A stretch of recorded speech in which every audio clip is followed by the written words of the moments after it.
noștri, care nu știu dacă au avut intenția să-și cumpere sau nu o mașină, spuneau că în grupul din care face parte Dacia, în grupul Renault, s-au scăzut sensibil prețurile pentru modele precum Clio, de exemplu. Este greu să vă răspund eu la întrebarea asta. Probabil că va urma și acest moment. Pe de altă parte, nu uitați că Dacia are deja un preț diferit de ceea ce se cheamă, știu, alt produs din grupul Renault și în general cu alte mașini. Nu pot eu să vă răspund. Întrebarea este cât de mult se poate scădea prețul ca să mai fie rentabil din punct de vedere producător, că și asta e o întrebare. Traversăm o criză, nu? Iertați-mă, vreau să revin un pic la povestea din Occident, care mi se pare fundamentală, că sunt și români afectați. Gândiți-vă la românii din Spania ce semnale trimit în România.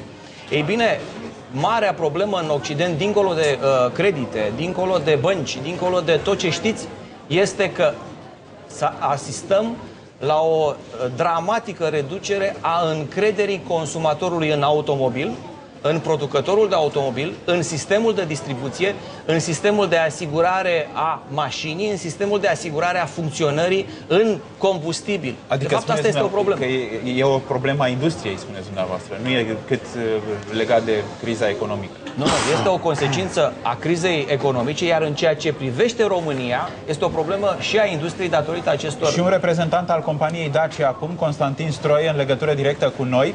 Ceva mai devreme, politicienii care sunt la noi în studio, nu știu dacă i-ați auzit, cred că nu, dar vă spun eu, spuneau că o soluție ar fi o comandă din partea statului. Ați luat legătura cu guvernul, domnule Stroie? Nu vă supărați, asta nu este o soluție.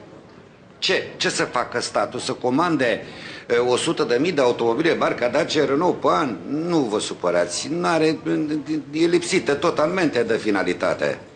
Domnule Stroie, spuneți, ajutați-ne să înțelegem care este cauza pentru care ați anunțat că timp de 3 săptămâni va fi sistată producția. Au scăzut comenzile? Cum resimțiți, de fapt, dumneavoastră, efectele, oamenii care lucrează la Dacia, efectele acestei crize mondiale? Bun. Deci avem de-a face cu o decizie fără precedent de oprirea fabricii de automobile Dacia Renault de la Pitești, datorată situației care s-a tot declarat pe toate canalele de scăderea piețelor, căderea a piețelor. Care ar fi problema?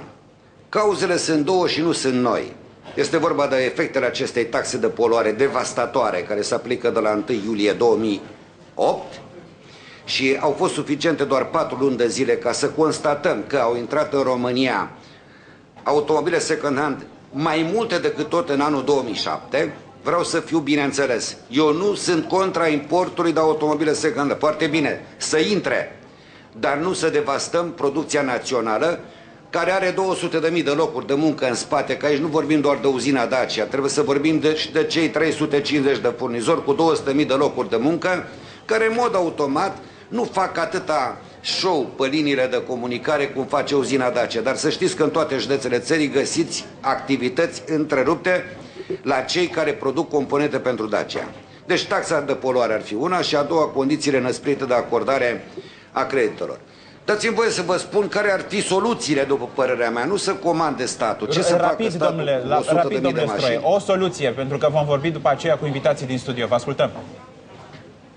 Păi dacă e important, atunci pot să trag. O soluție, vă ascultăm. Soluția ar fi, una, noi cei care ne lamentăm, noi producătorii, să ne mulțumim cu marje de profit mai mici în perioada următoare și nu să ne îndreptăm către client să suporte el toate costurile acestei situații economice defavorabile. Tocmai asta ne întrebam. De ce n-au scăzut prețurile pentru Logan, de exemplu?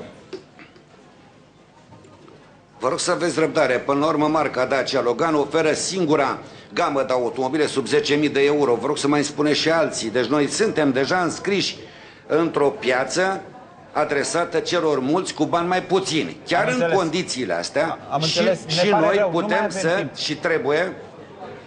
Ne pare rău. Mulțumim mult, Constantin Stroie. Nu mai avem timp. Soluții, domnule Prigoană. Nu, domnul Stroie n-a înțeles. Eu am spus că în momentul în care Dacia a anunțat 4 zile de oprire a fabricii, pentru că tot trebuiau achiziționate Dacile pentru poliție, cele de 70.000 de euro, să le scadă prețul înspre 5.000 și să comande nu 6 sau 7.000 de bucăți, ci 12.000 de bucăți, cât era producția pe cele 4-6 zile. Nu știu care era problema.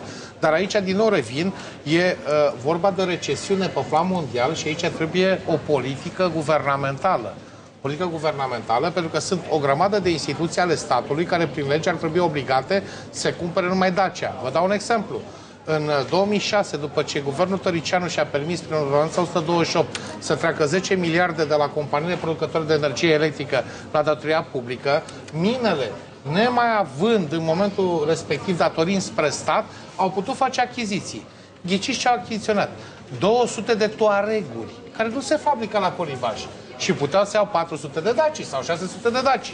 Și asta trebuie să facă un guvern responsabil, printr-o politică responsabilă. Să dea de lucru cetățenilor, nu să închidă piața numai Dacia în România. Nu!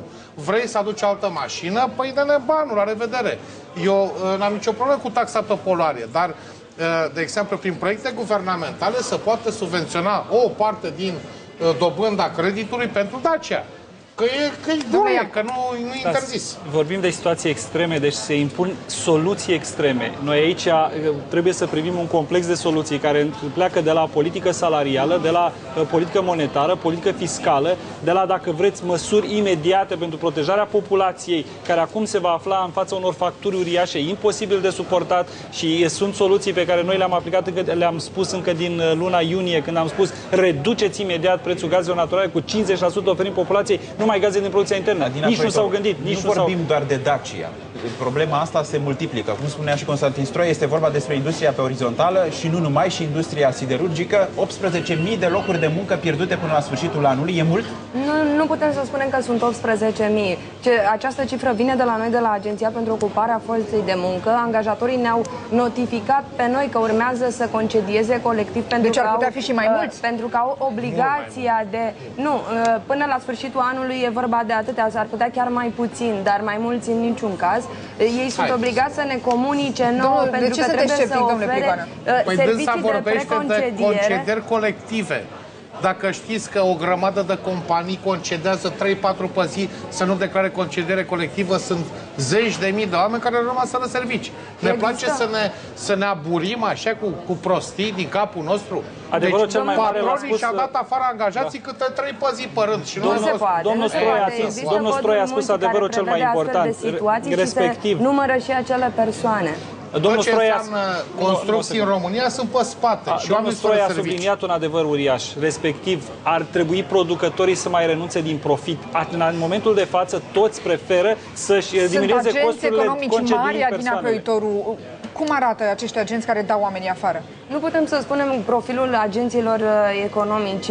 Cert este că ei ne comunică nouă, noi trebuie să le oferim servicii de preconcediere. Domnul Prigoană, există o legislație în România care prevede astfel de situații, pentru că oamenii nu mai sunt dați afară ca în anii trecuți, pur și simplu fără a fi informați și fără a-și cunoaște drepturile. Mult de tot, nu au următoare la Deschide Lumea despre bâlbâiala de la guvern.